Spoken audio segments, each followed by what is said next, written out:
धर्मराज युधिष्ठिर भोजन करने के बाद रात्रि में शयन करने गए शयन कक्ष में, तो उन्हें नींद नहीं आई। राजा थे, बहुत सी समस्याएं होती है, उन सब को याद कर करके उन्हें नींद नहीं आ रही थी। तो अपने महल में घूम रहे थे। रात्रि में सन्नाटा था, पहरेदार अपने अपने जगह खड़े थे। धर्मराज युधिष्ठिर घूम रहे थे कि जब नींद आएगी तभी सोऊंगा, ऐसे इधर से उधर टहल रहे थे महल में। तो धर्मराज युधिष्ठिर ने देखा कि एक सुंदर नारी सजी सवरी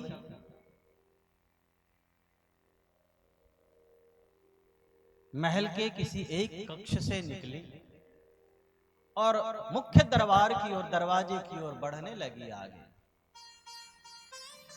धर्मराज युधिष्ठिर देखे, देवी के समान वो सजी सवरी थी। समझ गई ये महल में रहने वाली कोई दासी तो है नहीं, पर है कौन? हमने पहले कभी इसको देखा नहीं।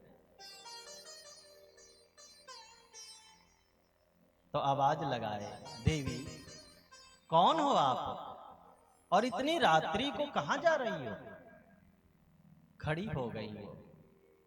सामने जाकर के धर्मराज खड़े हो गए। हे देवी, हमने इस महल में पहले तुम्हें कभी देखा नहीं, कौन हो आप और इतनी रात्रि को बाहर की ओर क्यों जा रही हो आप महल से? वो देवी हाथ जोड़कर बोली, हे धर्मराज, हाँ आपने हमें कभी देखा नहीं, पर मैं इसी महल में रहती हूँ।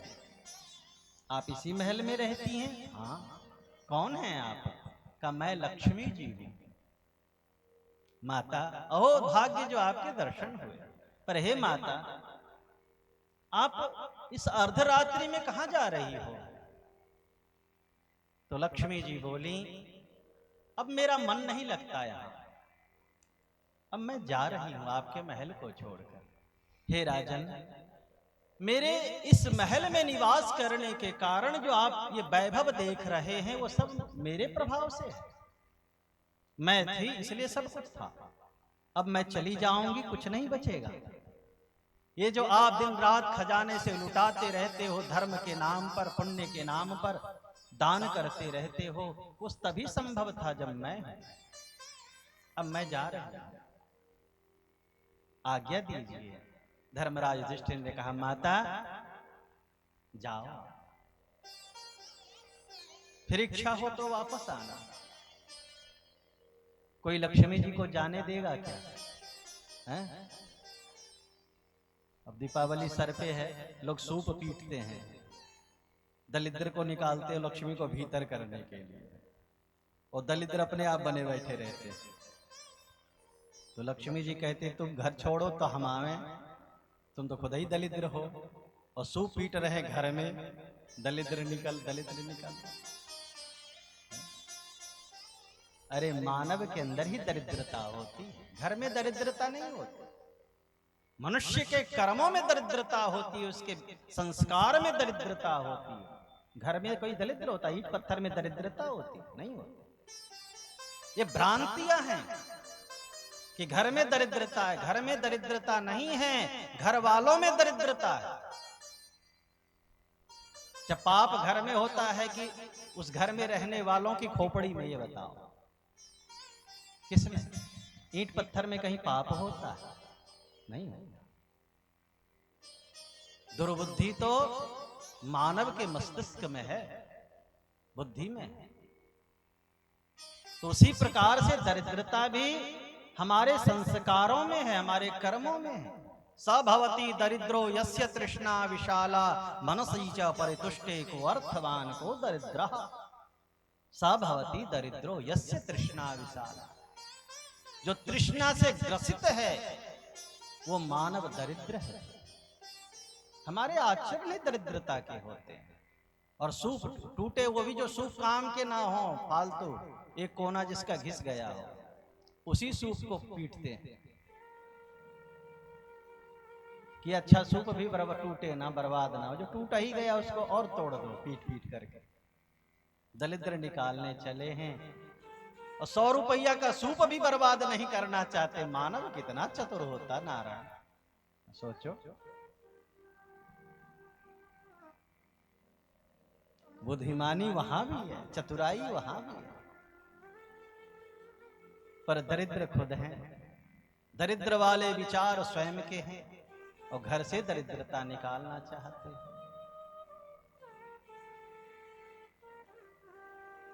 तो विचारों में दरिद्रता होती है।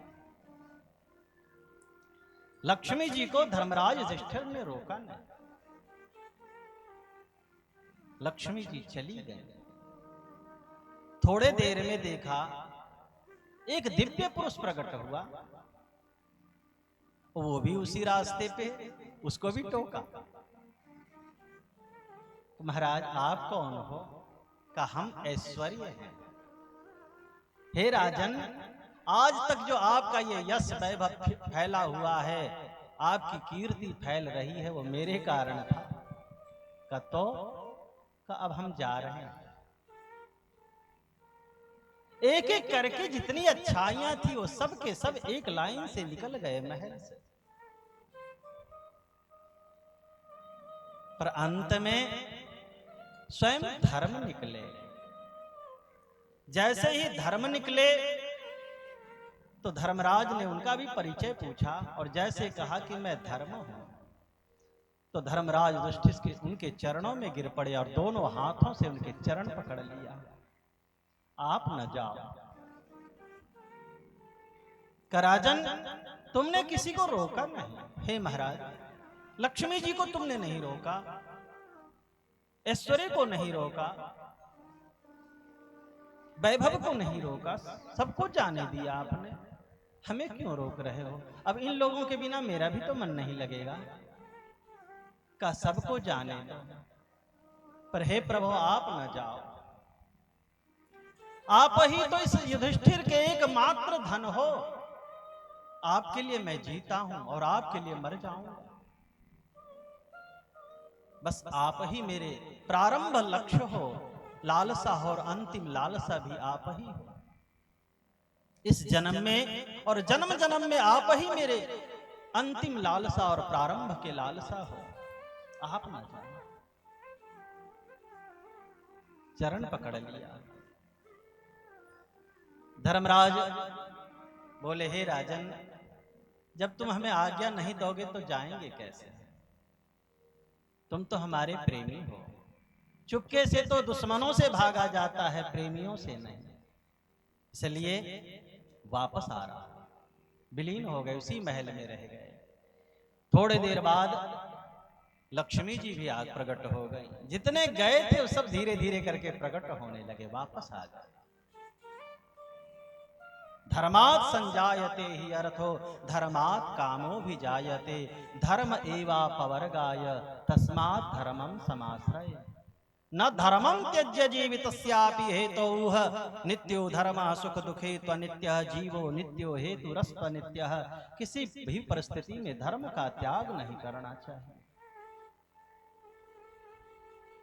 तो जो किसी भी परिस्थिति में धर्म का त्याग नहीं करता तो धर्म भी उसका कभी त्याग नहीं करता है। जब विपरीत परिस्थिति होती है तो वह धर्म कोई न कोई रूप धारण करके उसका मंगल करने के लिए प्रकट हो जाता है। इसलिए आत्मदेव का मंगल करने के लिए गौपुत्र बन करके धर्म प्रकट हो गया गोकर्ण के रूप में और उनका उद्धार किया। पर वहीं उनकी पत्नी कभी धर्म से नाता नहीं जोड़ी थी तो आत्मदेव की अर्धांगिनी, पर धर्म से उसका कोई लगाव नहीं था। तो जब उस पर विपदा आई तो धर्म ने कुछ नहीं किया, उसको दुर्गति को प्राप्त हो जाने दिया। उन्हीं आत्मदेव के पुत्र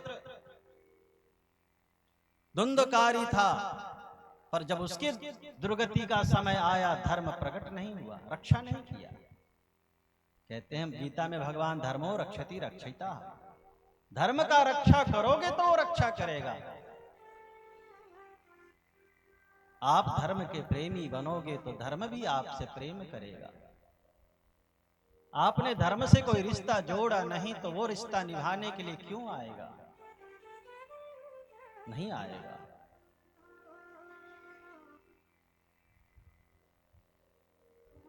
धुंधकारी का उद्धार गौपुत्र जी ने किया।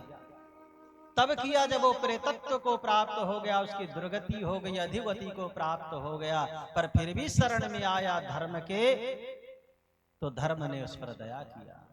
कहने का तात्पर्य है कि लाखों पाप करने के बाद भी अगर आप धर्म का आचरण करते हैं, धर्म के शरण में जाते हैं, तो धर्म फिर भी तिरस्कार नहीं करता, धर्म फिर भी अपना लेता है, फिर भी उसका मंगल करता है।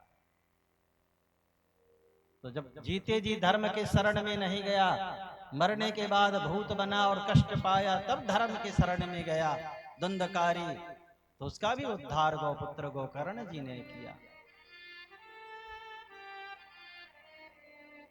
स्वयं भगवान सूर्य नारायण से पूछा तो भगवान सूर्य नारायण बोल पड़े, श्रीमद्भागवतान मुक्ति सप्ताहम वाचनम करो इति सूर्य वचः सर्वै धर्म रूपम तो विस्तृतम। भगवान सूर्य नारायण उपदेश किए कि ऐसे पापियों का सिर्फ भगवान की कथा से ही मुक्ति संभव है। सप्ताह यज्ञ करो, सप्ताहम वाचनम करो, सप्ताह यज्ञ किया। 7 गांठ के बांस में उस प्रेतात्मा को जगह दी गई।